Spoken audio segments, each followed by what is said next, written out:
Today we are going to practice some questions on assertion and reason based of the chapter Nationalism in Europe. So let's start with the session.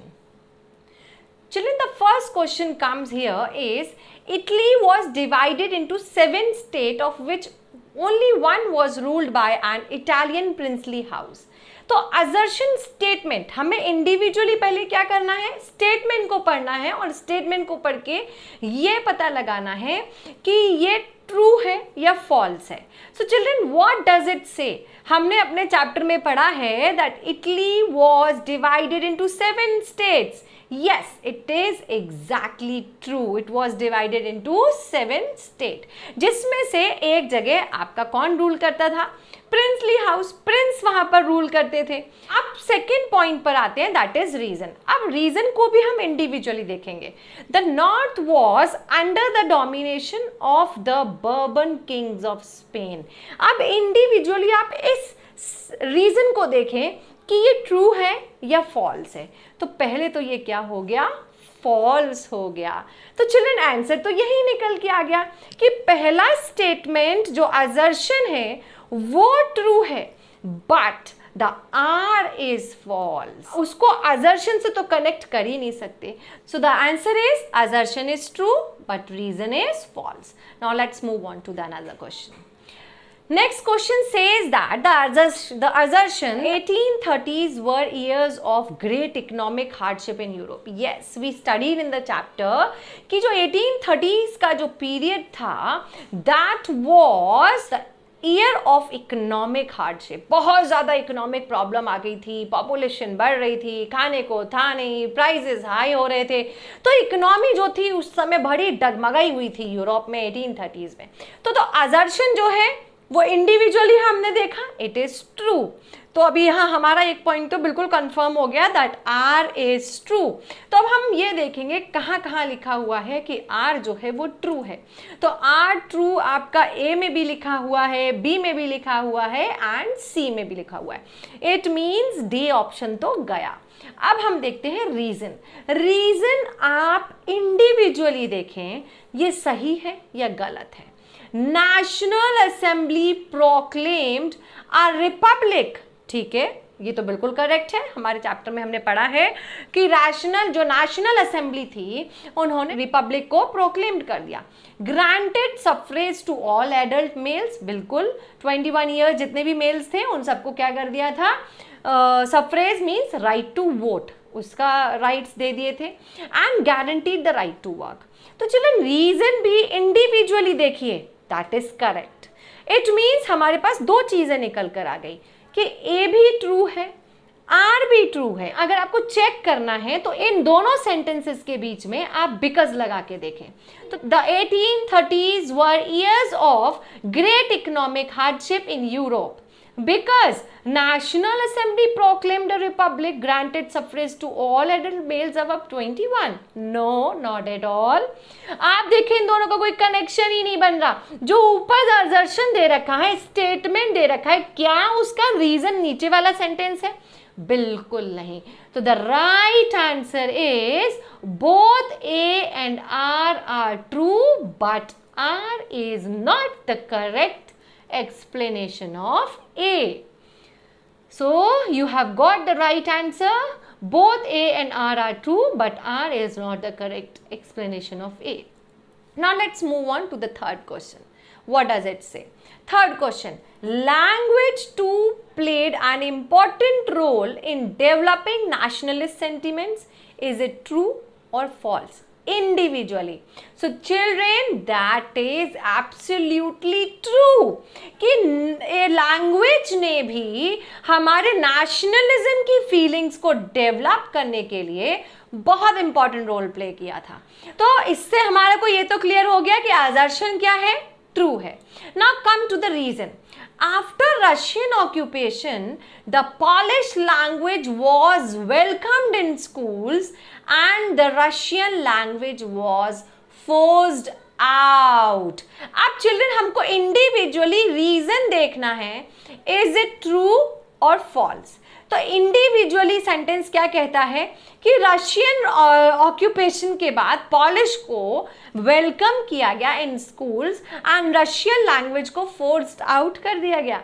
ऐसा हो सकता था क्या? Russian language को तो enforce किया जा रहा था, पॉलिश लैंग्वेज को हटाया जा रहा था, पोलैंड की लैंग्वेज को हटाया जा रहा था। तो जो रीजन है वो यहां क्या डिक्लेयर्ड होता है? It is false. So children, the right answer is A is true but R is false. So it means the answer is C again over here. Now let's move on to the another question.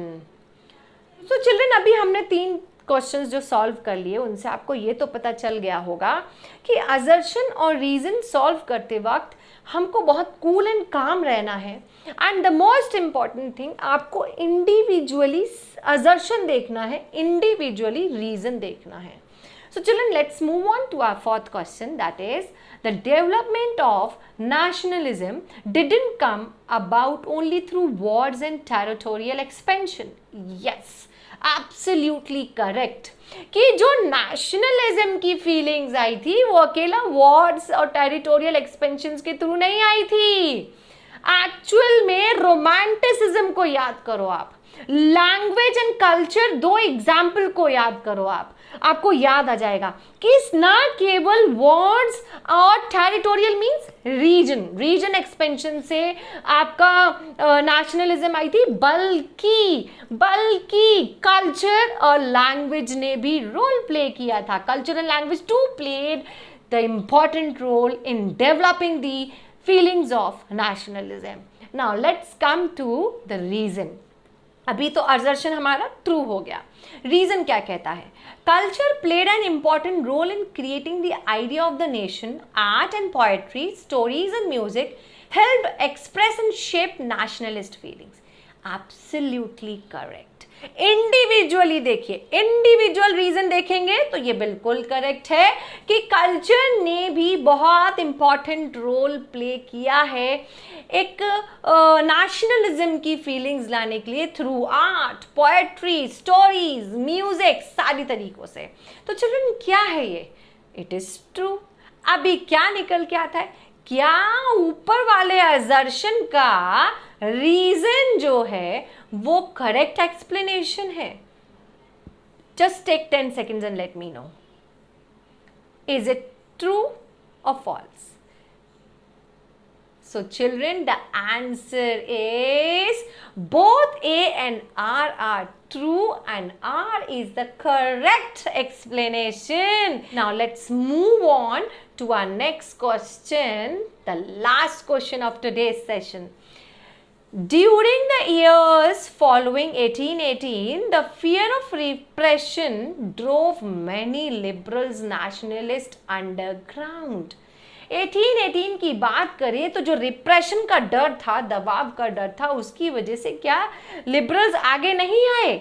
उन्होंने अपने आप को क्या पीछे कर लिया था? ऐसा था क्या? यस और नो? तो पहले तो इंडिविजुअली हमें इसे ही देखना है।